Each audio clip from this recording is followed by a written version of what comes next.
తాకట్లో ఉన్న బంగారాన్ని విడిపించి ఆ రోజున మార్కెట్ ధర కట్టి మిగిలిన డబ్బును మీకు అందిస్తుంది కొమ్మూరి గోల్డ్.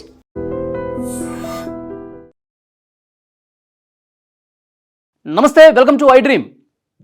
ఈరోజు హైదరాబాద్ మాసప్ ట్యాంక్లో ఒక దారుణమైనటువంటి ఘటన. ఒక న్యాయవాదిని చాలా దుర్మార్గంగా దుండగులు కారుతో ఢీకొట్టి హత్య చేశారండి. చాలా బాధ కలుగుతున్నటువంటి విషయం ఇది. ఇక్కడ మీకు స్క్రీన్ మీద దృశ్యాలు కూడా చూపిస్తాను చూడండి. సీసీ కెమెరాలో రికార్డ్ అయ్యాయి. మాసప్ ట్యాంక్ ప్రాంతం ఇది. హైదరాబాద్ మాసప్ ట్యాంక్ ప్రాంతంలో న్యాయవాది కాజా మొయినుద్దీన్ అతను ఉదయాన్నే కోర్టుకి బయలుదేరుతున్నాడు. ప్రతిరోజులాగే ఈరోజు ఉదయం కూడా కోర్టుకి బయలుదేరుతూ ఉన్నాడు. బయలుదేరి తన కారు దగ్గరికి వచ్చిన వెంటనే ఒక్కసారిగా అప్పటి వరకు కాపు కాశారండి దుండగులు. ఎప్పుడెప్పుడు బయటికి వస్తాడా, ఎప్పుడెప్పుడు కోర్టుకు వెళ్ళటానికి కారు ఎక్కుతాడా అని చెప్పి కాపు కాచుకొని 1 గంట నుంచి వెయిట్ చేస్తూ ఉన్నారు. కొంచెం దూరంగా కారు పెట్టుకుని ఆ డోర్ తీసి లోపలికి వెళ్తున్న క్రమంలో కారు ఇక ఎక్కుతాడు అనుకున్న టైంలో ఫాస్ట్గా ఒక్కసారిగా వచ్చేసి ఢీ కొట్టేశారు. పాపం తీవ్ర గాయాల పాలైపోయారు. అప్పటికే స్థానికులు కొంతమంది చూసి హాస్పిటల్కి తీసుకెళ్తే హాస్పిటల్లో చికిత్స పొందుతూ చనిపోయాడండి కాజా మొయినుద్దీన్. మొత్తం ఈరోజు అడ్వకేట్లు అందరూ కూడా ఈ ఘటన మీద విచారం వ్యక్తం చేస్తూ ఉన్నారు, ఆగ్రహం వ్యక్తం చేస్తూ ఉన్నారు. అసలు న్యాయవాదులకి రక్షణ ఉందా అని చెప్పి ప్రశ్నిస్తున్నటువంటి పరిస్థితి. ఆ దుండగులు ఎక్కడున్నా సరే కఠినంగా శిక్షించాలని చెప్పి డిమాండ్ చేస్తూ ఉన్నారు. ఒక్కసారి ఈ దృశ్యం చూడండి. అడ్వకేట్ కాజా మొయినుద్దీన్ ఆయన మాసప్ ట్యాంక్ ప్రాంతంలో తన ఇంటి నుంచి కారు ఎక్కడానికి లోపలికి వస్తున్నాడు. ఇక్కడ చూడండి ఒకసారి. ఆయన కారులో వెనక సైడు తనకు సంబంధించినటువంటి ఆ బ్యాగు లేకపోతే ఆ ఏదైనా డాక్యుమెంట్స్ ఏవో ఉంటే వెనకాల పెట్టుకుని ముందుకు వచ్చి ఎక్కబోతున్నాడు. చూడండి, వెనక డోర్ వేశారు. కారు వెనక్కి ఎక్కుతున్నటువంటి క్రమంలో ఇక్కడ చూడండి, ఇక్కడ ఒక కారు వస్తూ ఉంటుంది. సీసీ కెమెరాలో చాలా క్లియర్గా రికార్డ్ అయ్యాయి. అక్కడ చివరి ఆ కార్నర్ నుంచి అప్పటికే గంట సేపటి నుంచి వెయిట్ చేస్తూ ఉన్నారు. ఎప్పుడెప్పుడు వస్తాడా, ఎప్పుడెప్పుడు బయటకు వస్తాడా, తన కారు ఎక్కే ప్రయత్నం చేస్తాడా, అప్పుడు ఒక్కసారిగా కొట్టేద్దామని చెప్పి చాలా క్లియర్గా ఇక్కడ చూడండి కారు వస్తుంది.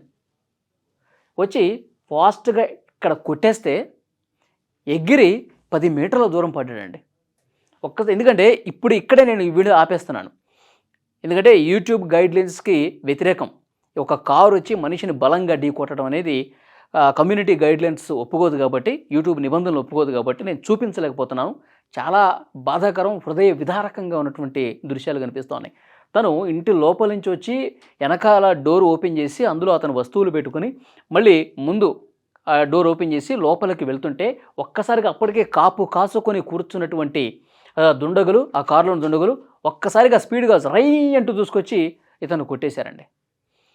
చాలా బాధాకరం. ఇప్పుడు అడ్వకేట్స్ అందరూ కూడా ఈ ఘటన మీద మాట్లాడుతూ ఉన్నారు. న్యాయవాదులకు అసలు రక్షణ ఉందా? ఎందుకంటే 2 నెలల క్రితమే తెలంగాణ అడ్వకేట్స్ ప్రొటెక్షన్ బిల్లు ఒకటి తీసుకొచ్చారు.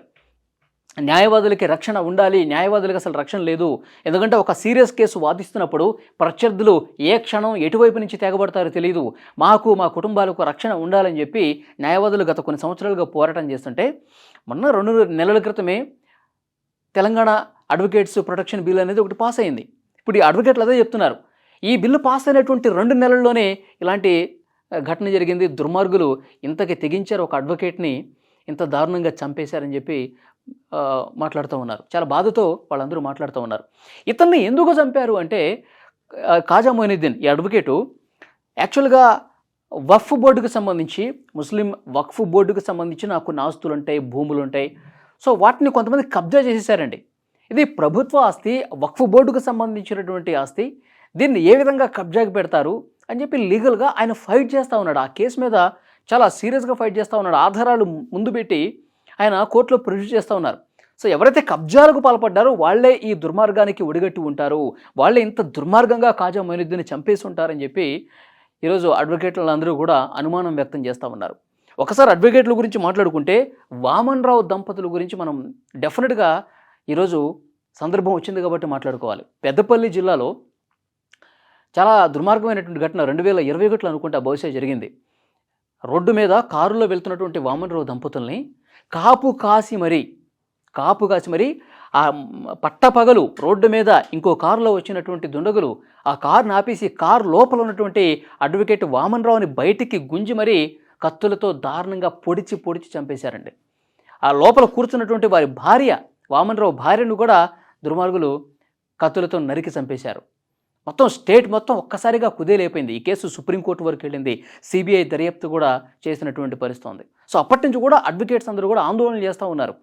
అడ్వకేట్లకి న్యాయం జరుగుతుందో లేదో చెప్పలేనటువంటి పరిస్థితులు ఉన్నాయి. ఏ క్షణం ఎవరు విరుచుకుపడతారో అడ్వకేట్ల మీద తెలియదు. కాబట్టి మాకు రక్షణ కావాలని చెప్పి వాళ్ళు ఫైట్ చేస్తుంటే మొన్ననే అసెంబ్లీలో కూడా ఆ బిల్లు పాస్ అయింది. సో ఏది ఏమైనప్పటికీ మళ్ళొక్కసారి అడ్వకేట్లందరూ కూడా ఆందోళనలో ఉన్నారు. వాళ్ళందరూ కూడా ఈరోజు జరిగినటువంటి ఘటన మీద మాట్లాడుతున్నటువంటి పరిస్థితి ఉంది. ఈ వీడియో మీద తప్పకుండా మీ అభిప్రాయాన్ని కామెంట్ చేయండి.